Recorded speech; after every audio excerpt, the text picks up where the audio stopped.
Kita ketemu lagi di mata kuliah sistem operasi. Ya, ini pertemuan ketiga kita. Hari ini kita akan membahas tentang struktur dari sistem operasi. Ya, sebelumnya kita membahas pertemuan pertama skema dasar dari sistem komputer. Ya, jika dipandang dari sudut pandang user, sistem, gitu ya. Terus kedua kita juga membahas pengenalan sistem operasi yang secara garis besar membahas tentang komponen, ya, komponen-komponen yang ada pada sistem operasi, ya. Ada 5 komponen. Sebelumnya sudah teman-teman cari tahu 5 komponen tersebut fungsinya apa, ya, tujuannya apa. Kemudian ada sejarah dari sistem operasi itu sendiri, ya. Sejarah tentang mengenai sistem operasi. Ya. Hari ini kita akan membahas tentang struktur yang berada pada sistem operasi. Ya, struktur yang berada pada sistem operasi. Ya, pertemuan ketiga kita. Oke, close saja. Ya, ini pertemuan ketiga kita. Ya. Ini sistem komputer dalam beragam sudut pandang. Ya, jadi ada 3 sudut pandang. Ya, dikelompokkan jadi 3. Yang pertama itu ya end user, ya, atau administrator sistem, pemakai. Ya, pemakai itu biasanya kebanyakan orang-orang di luar, yang berhubungan langsung di luar dari program-program komputer. Ya, maksudnya orang-orang yang bukan berlatar belakang komputer. Ya, entah itu anak-anak ekonomi, hukum, itu ya. Sekarang kan semua sudah menggunakan komputer, itu kita bisa sebut sebagai end user. Ya, end user atau pemakai awam. Ya, karena dia hanya menggunakan sistem komputer. Ya. Yang kedua ada pemogram. Ya, pemogram ini ya orang yang bisa kita katakan berhubungan langsung dengan komputer atau sistem operasi. Terus yang ketiga ada perancang sistem operasi. Ya, kita bahas pertama dulu. End user atau pemakai awam. Ya, menggunakan aplikasi tertentu. Ya, jadi end user itu ya baik HRD itu end user. Dia menggunakan aplikasi HRD. Finance, gitu ya. Orang bukan berlatar komputer tapi menggunakan komputer, tapi menggunakan aplikasi tertentu, ya. Kita juga kalau misalnya kita tamatan IT tapi hanya menggunakan aplikasi saja, gitu ya. Kita bisa disebut end user, ya. Jadi pemakai ini tidak berkepentingan, ya, dengan sistem operasi, ya. Jadi end user ini tidak ada hubungannya dengan sistem operasi. Dia hanya menggunakan aplikasi, ya, atau apapun itu yang berhubungan dengan sistem operasi, ya. Pemakai memandang sistem komputer dari antarmuka yang disediakan, ya. Jadi end user itu yang saya bilang kemarin, dia hanya membutuhkan outputnya. Outputnya apa? Ya mungkin itu sound, suara, ya, speaker, mungkin itu printer, mungkin itu monitor. Ya, jadi user atau end user itu hanya berhubungan dengan outputnya saja, ya. Input dan output, ya. Input dia lakukan, outputnya yang dia butuhkan, ya. Aplikasi dikembangkan pemogram aplikasi, ya. Jadi aplikasi yang digunakan oleh end user ya dikembangkan oleh pemogram, ya. Sebelumnya juga perancangan juga oleh sistem operasi, ya, baru di pemrograman. Ya, administrator adalah pemakai khusus yang mempunyai tugas menjaga sistem agar berfungsi secara benar dan optimal. Ya, kalau pemakai awam ini orang-orang yang bukan backgroundnya bukan komputer, ya, tapi menggunakan aplikasi yang berhubungan dengan komputer. Administrator sistem itu biasanya juga orang yang backgroundnya komputer, gitu ya, tapi hanya menjaga saja, bagaimana aplikasi ini tidak error, itu ya, troubleshooting itu ya, ya, masalah-masalah kecil, tapi bukan masalah-masalah yang terjadi pada programnya, ya. Jadi pemakai awam itu hanya yang menggunakan aplikasi. Administrator sistem orang yang menjaga supaya sistem itu tetap bisa berjalan dengan baik.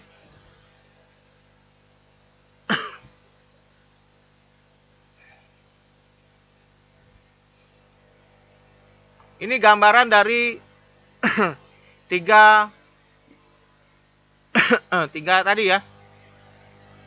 Tiga ini pemakai ya, pemogram sama perancang sistem operasi ya. Kalau kita gambarkan di hierarkinya ya, pemakai awam itu ya yang paling atas ya. Dia hanya menggunakan aplikasi ya. Sama juga administrator sistem, dia hanya menggunakan aplikasi dan menjaga aplikasi tersebut supaya selalu bisa digunakan gitu ya. Itu aplikasi pemakai awam dan administrator sistem. Yang kedua ada pemogram ya. Pemogram itu yang berhubungan dengan utilitas-utilitas atau sistem operasi. Ya. Pemogram itu sama kayak kita membuat sebuah program. Nah, itu kalau kita membuat semua program itu kan itu berhubungan langsung dengan sistem operasi ya. Terus ada perancang sistem operasi. Nah, ini yang paling akhir. Ya. Kenapa paling akhir gitu ya? Karena biasanya ketika kita ingin membuat sebuah program, yang kita lakukan pertama kali adalah merancang apa-apa saja yang dibutuhkan dalam membuat pemrograman atau aplikasi itu, sehingga aplikasinya bisa berjalan. Ya, jadi dirancang dulu itu ya. Baik itu perangkat kerasnya dibutuhkan itu ya. Sistem operasi ini akan berjalan di mana itu ya. Sistem komputer yang menggunakannya siapa. Ya, itu menjadi pertimbangan dari perancang sistem operasi. Ya. Setelah perancangan sistem operasi, ya maka pemogram itu ya, programmer, ya, baru diterjemahkan dalam bahasa pemrograman berdasarkan perancangan yang telah dibuat. Ya, jadi dia berdasarkan perancangan yang telah dibuat, itu ya, perangkat kerasnya seperti apa segala macam, baru si pemogram diterjemahkannya ke dalam bahasa pemrograman, ya, di mana akhirnya akan menjadi sebuah aplikasi yang digunakan oleh pemakai awam dan di maintenance oleh administrator sistem ya. Ini hierarki pandangan terhadap sebuah sistem komputer. Jadi pemakai awam memandang sistem komputer berdasarkan antarmuka yang disediakan ya. Jadi end user yang awam itu yang saya bilang tadi itu hanya memandang outputnya saja. Saya pengen cetak, klik-klik ya, saya ketik file, print, oke. Ya, yang awam dia hanya menunggu outputnya yang ada pada printer. Ya. Jadi sediakan aplikasi dalam menyelesaikan masalah. Ya. Perhitungan misalnya perhitungan gaji ya, HRD kan hanya menginputkan berapa kali masuk gitu kan. Berapa gaji pokoknya segala macam ya, pajak PPh 21-nya berapa itu ya. Nanti kan dapat kalkulasi akhirnya. Nah, kalkulasi akhir itulah yang dibutuhkan oleh HRD atau finance itu kan. Itu masalah, menyelesaikan masalah ya. Kalau tidak menggunakan aplikasi tertentu kan sekarang bagaimana dengan pabrik misalnya yang ada 3.000 pegawai. Kalau kita hitung secara manual bisa nggak Pak? Bisa. Tapi kesalahan yang terjadi itu sangat besar. Nah, kan resiko kesalahannya akan sangat besar. Tetapi kalau kita menggunakan aplikasi tertentu, ya kesalahan-kesalahan itu bisa kita minimalkan lagi, ya. Pemakai awam tidak berurusan dengan arsitektur komputer. Pemakai awam memakai sistem operasi sebatas menggunakan command language system. Ya. Dia hanya menggunakan yang tadi ya, tidak berurusan bagaimana arsitekturnya komputer. Ya, pemakai memberikan perintah beserta argumen yang diperlukan saja ya. Mengklik-klik itu perintah. Ya. Command language tersedia di lapisan disebut shell. Ya. Pemakai berkomunikasi dengan shell dengan memberikan perintah-perintah. Shell kemudian menginterpretasikan perintah tersebut melalui sistem operasi. Jadi ketika kita melakukan proses baik itu mengetik gitu ya, mengklik mouse misalnya, itu akan diterjemahkan pada lapisan yang disebut shell. Ya, shell inilah yang akan menerjemahkan ketikan-ketikan kita, ya, perintah-perintah kita melalui mouse ke dalam sebuah sistem operasi. Di mana nanti baru kita bisa lihat di outputnya.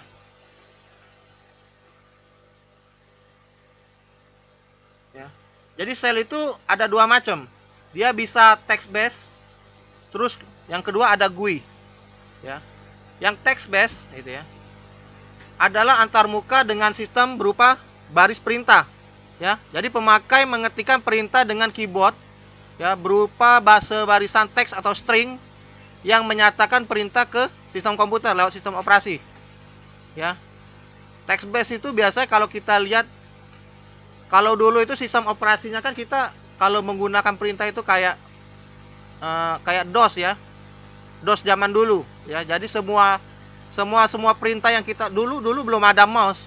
Ya, dulu belum ada mouse itu kan.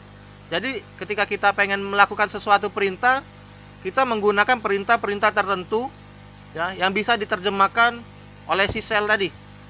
Sehingga hasilnya akan keluar di monitor. Itu yang text based. Yang GUI gitu ya. Pemakai dapat mengklik menu icon. Nah, kayak gini. Ini kita sudah GUI nih. Ya, tapi di belakang kita itu ada namanya shell. Ya. Nih, ini kan sudah GUI semua nih. Kita klik gitu ya. Kita ketik itu GUI semua sudah. Ini GUI semua. Ya. GUI menerapkan konsep interaksi pemakai dengan komputer melalui apa? Ada Windows ya, icon, menu ya, menu-menu sekarang kan yang di depan itu. Jadi kalau sekarang kita lebih mudah menggunakannya. Kenapa? Ya GUI kita sudah sangat friendly ya. Sudah ada menu di desktop kalian gitu ya. Sudah ada touchpad-nya, ada trackpad-nya, ada sensornya, ya, ada pointernya juga jelas. Jadi ketika kita menggunakan sesuatu itu lebih mudah dibandingkan zaman dahulu. Ya. Pak, yang text based kapan kita bisa gunakan? Tetap bisa. Biasanya yang text based itu masih bisa digunakan di open source. Ya. Ya, jadi aplikasi yang open source itu masih banyak yang menggunakan text based perintahnya. Ya, ketika ingin melakukan sesuatu walaupun sudah GUI juga, tetap menggunakan text based. Ya.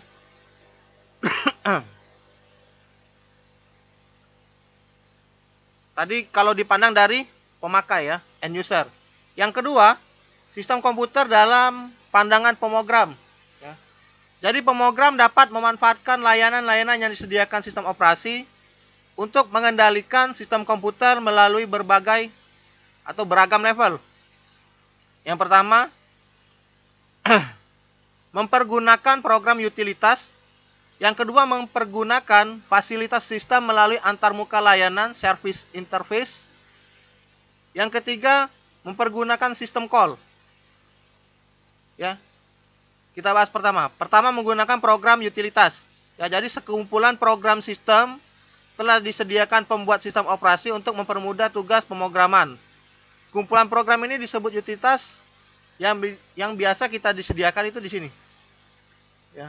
Jadi utilitas itu kebutuhan-kebutuhan yang telah ada di sistem operasi. Ya. Jadi kita hanya menggunakannya kembali. Ya, apalagi sekarang ya, utilitas itu sudah ada di sistem operasi. Ya, berbeda dengan zaman dulu.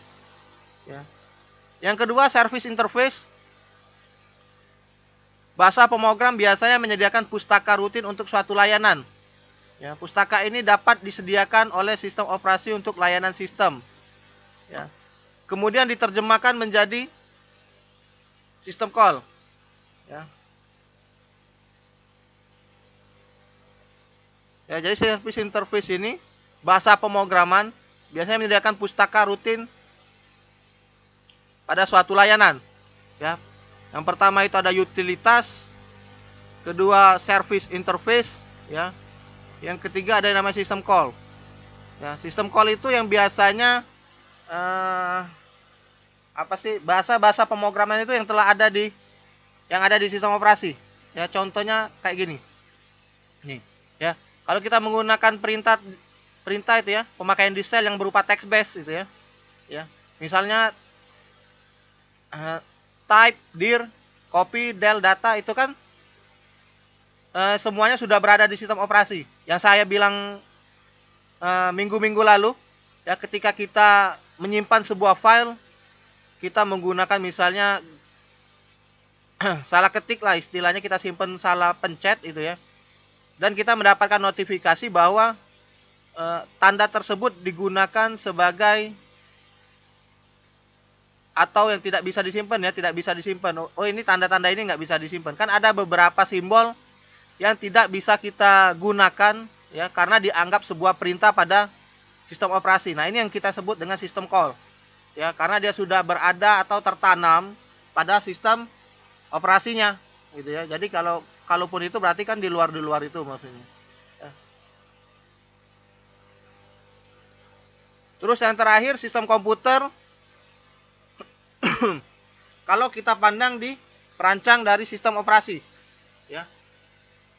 Tugasnya apa? Mendandani perangkat keras komputer agar tampil lebih indah, ya, perancang. Nama kita merancang itu kan, saya pengen membangun sebuah aplikasi untuk anak finance misalnya. Ya, dominannya kan anak finance itu bergelar sarjana ekonomi yang tidak mempunyai latar belakang komputer, sehingga ketika kita merancang sebuah sistem operasi, yang kita lakukan adalah bagaimana membuat orang yang menggunakan itu nyaman menggunakannya. Kan tujuan sistem operasi itu kan mempermudah pekerjaan supaya lebih efisien, gitu ya. Tingkat kenyamanannya tinggi. Nah, itu yang kita pikirkan ketika kita ingin merancang sebuah sistem operasi, ya. Ya, tugasnya ya bagaimana tampilannya indah, mudah, nyaman, gitu ya. Karena kenapa? Karena yang menggunakannya itu, ya. Sistem operasi menghindarkan pemrogram dan rincian operasi perangkat keras dengan menyediakan antarmuka yang lebih mudah, ya. Jadi perancang sistem operasi dituntut mengetahui perangkat apa saja, ya. Jadi perancang sistem operasi itu dia harus tahu semua, ya, perangkat-perangkat apa yang dibutuhkan, ya, baik itu nanti langsung bertanya ke pemrogram, baik itu langsung bertanya kepada end usernya, ya, bagaimana ini mau dirancang sehingga ketika aplikasi itu sudah bisa dijalankan, ya, sesuai dengan kebutuhan, ya, sesuai dengan kebutuhan dan tujuan dari sistem operasi yang dikembangkan, ya, berfungsi secara benar dan efisien. Ini, ya, tujuan pertamanya. Jadi arsitektur perangkat lunak merupakan struktur yang menjadi landasan untuk menentukan keberadaan komponen perangkat lunak, ya. Jadi arsitektur perangkat lunak yang digunakan dalam membangun sebuah sistem operasi itu ada 5. Ya, secara umum ada 5 arsitektur sebuah sistem operasi. Ya, ketika kita ingin merancang atau membangun sebuah sistem operasi. Yang pertama ada monolitik, yang kedua ada namanya sistem berlapis, ya, client server, ya, mesin maya, yang terakhir biasanya berorientasi objek, ya. Ini sistem monolitik, ya, kumpulan prosedur bahwa prosedur di dalamnya dapat saling memanggil apabila diperlukan, ya. Kernel berisi semua layanan yang disediakan sistem operasi. Ya, jadi kernel itu yang seperti kita bilang kemarin, dia sudah berada di sistem operasi, seperti misalnya driver gitu kan. Itu semua kalau sekarang itu sudah tersedia semua di sistem operasi. Kelemahannya apa kalau sistem monolitik? Yang pertama pengujiannya, ya. Pengujian dan penghilangan kesalahan sulit karena tidak dapat dipisahkan dan dilokalisasi. Namun praktek pemrograman yang berdisiplin itu bagus dapat mempermudah pengembangnya, ya. Jadi sebuah pengujian pada sebuah sistem operasi itu, ya, menjadi faktor berhasil tidaknya ketika kita mengembangkan sebuah sistem operasi. Ya, kita tidak mungkin membuat sebuah sistem operasi, anggaplah membuat sebuah aplikasi tanpa kita lakukan pengujian. Kan kita ingin membuat sebuah aplikasi, kita jual, itu kan diuji dulu. Apakah sudah sesuai dengan yang dibutuhkan? Itu diuji dulu. Kan baru nanti ke end usernya.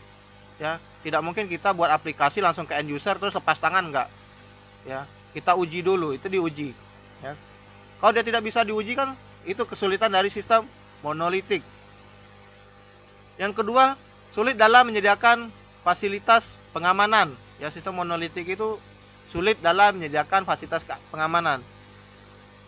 Terus pemborosan apabila setiap komputer harus menjalankan kernel monolitik. Ya, jadi kalau kita menggunakan sistem monolitik, ya, setiap komputer itu harus menjalankan kernelnya. Ya, tidak bisa, ya. Karena kalau dia setiap komputer harus menjalankan kernelnya, itu akan memperberat dari kinerja dari sistem operasinya. Ya, jadi dia akan memperberat kinerja dari sistem operasi. Kemudian kesalahan pemogram di satu bagian kernel menyebabkan matinya seluruh sistem.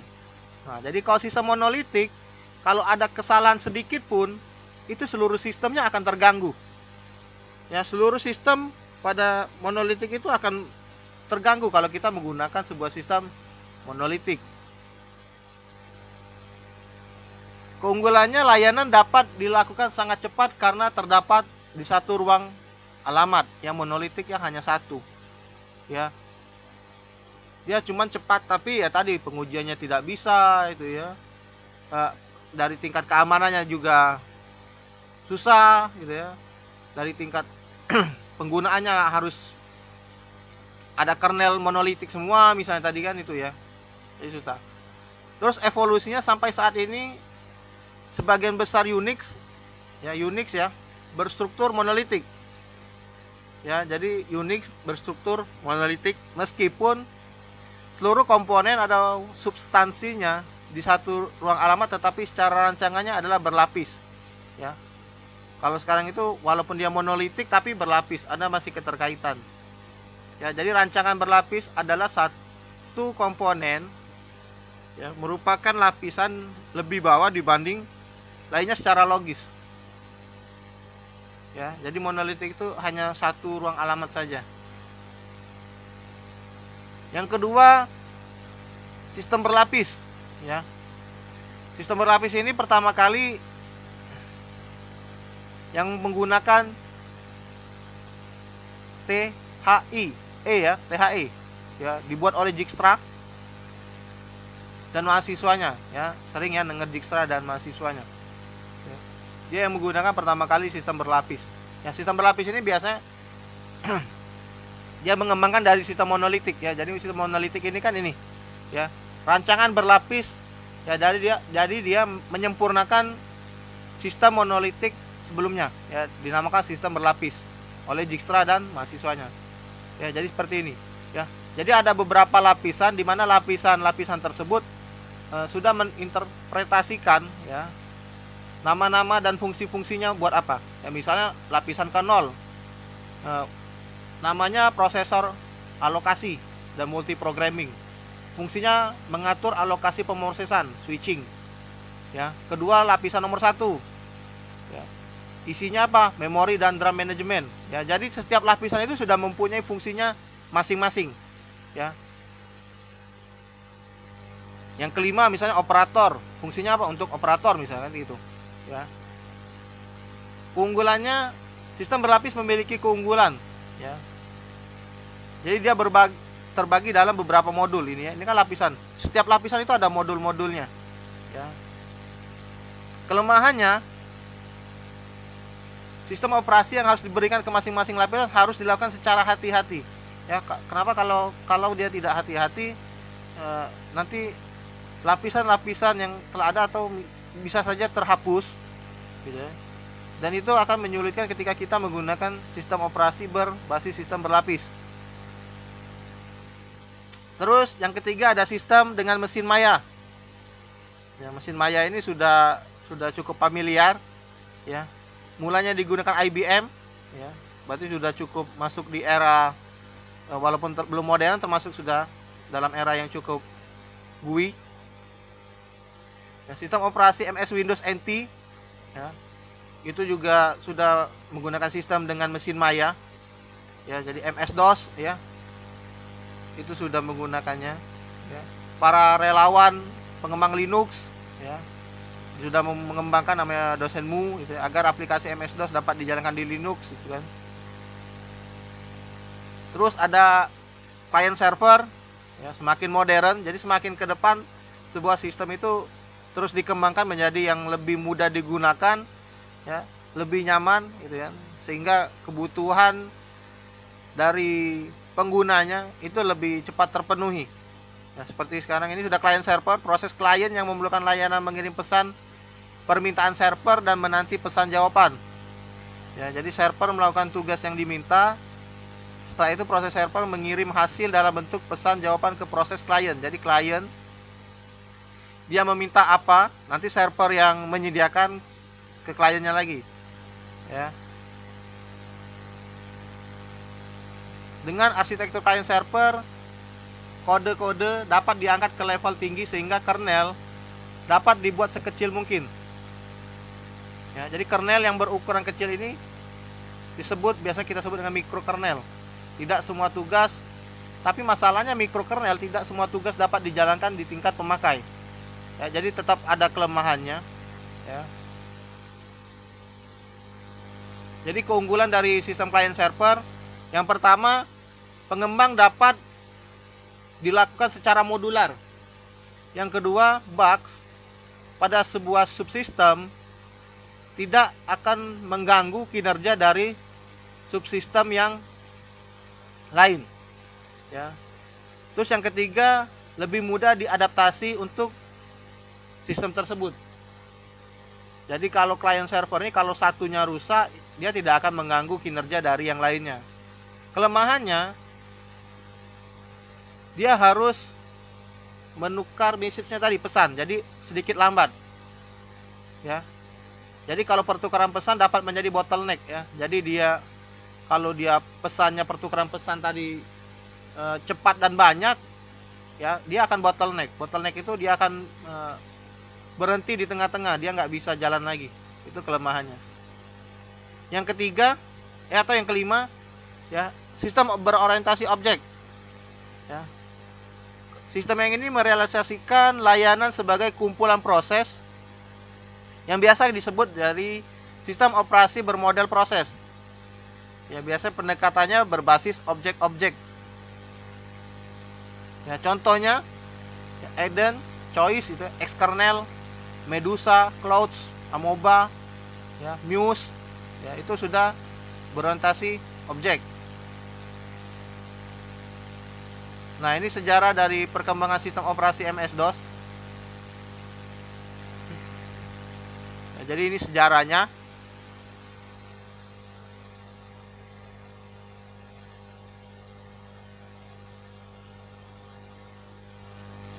Ini sejarahnya dari MS-DOS. Ya, dulu fitur-fiturnya. Ya, jadi versi 1.0 MS-DOS. Memorinya hanya 12 KB, ya, dengan Intel 8086, ya, memori 64 KB. Ya, kebayang ya zaman dulu. Makanya zaman dulu kalau kita lihat sistem operasinya, mau tidak mau itu yang kita gunakan. Ya, tidak ada mouse, layarnya masih tabung gitu ya. Kalau sekarang kan sudah enak semua, ya.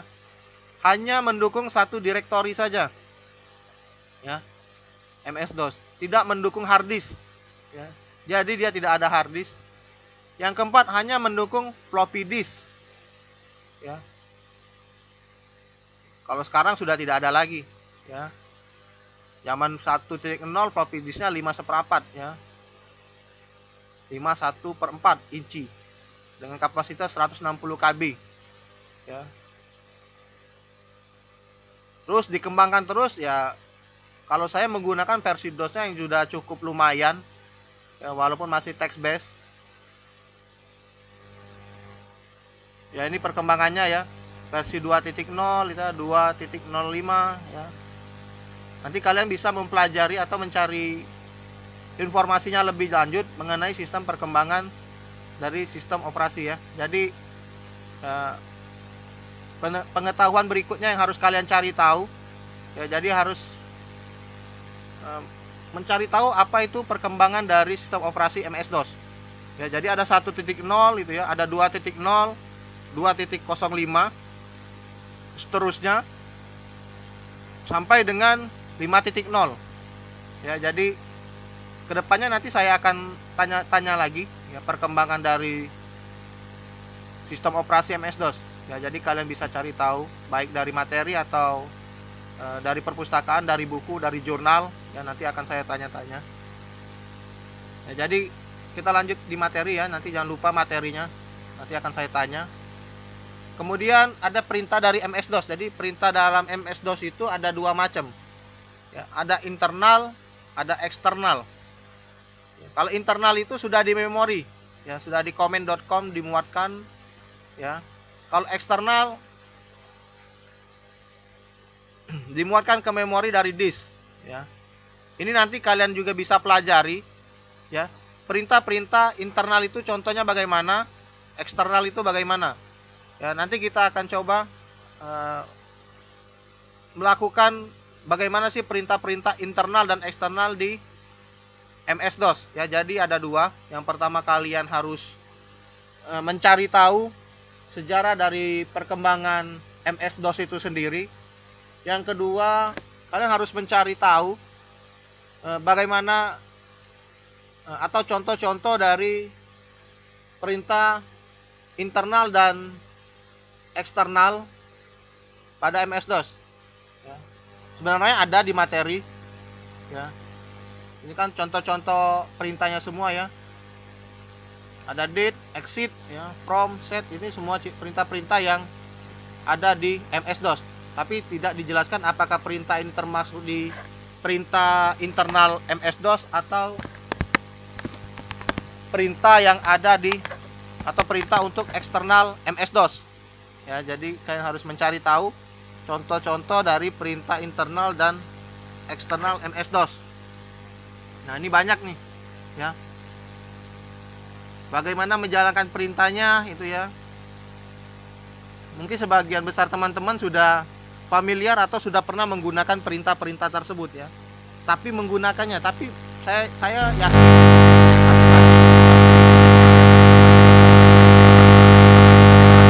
atau perintah eksternal. Nah, itu yang belum tahu ya. Mungkin banyak yang belum tahunya di sana, tapi sering menggunakannya atau sering lihat ya. Ini berbagai perintahnya ya. Nanti bisa kalian baca, bisa kalian pelajari, dan bisa dicoba di komen promnya ya, bagaimana menggunakan perintah-perintah pada MS-DOS. Nah, ini banyak ya.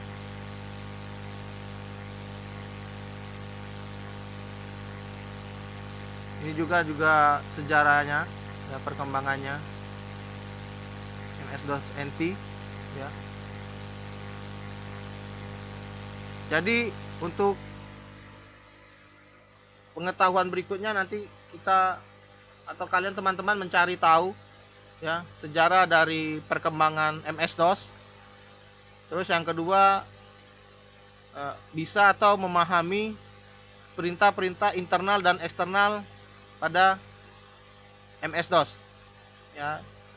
Jadi materi kita untuk pertemuan 3 cukup sampai di sini ya. Jangan lupa nanti yang sebelumnya juga disiapkan jawabannya ya, mengenai subsistem dari komponen sistem operasi ya, sejarah perkembangan dari sistem operasi. Terus ada yang ketiga ini sejarah perkembangan dari sistem operasi MS-DOS. Yang keempat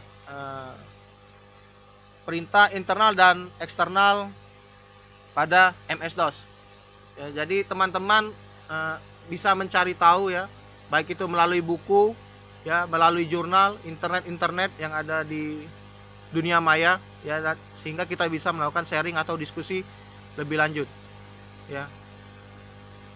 Sampai di sini dulu pertemuan ketiga kita ya. Jika ada yang ingin ditanyakan bisa langsung komen saja di video, bisa langsung komen, atau di forum-forum yang sudah disediakan ya, grup-grup yang sudah kita sediakan ya. Lebih dan kurangnya saya ucapkan terima kasih.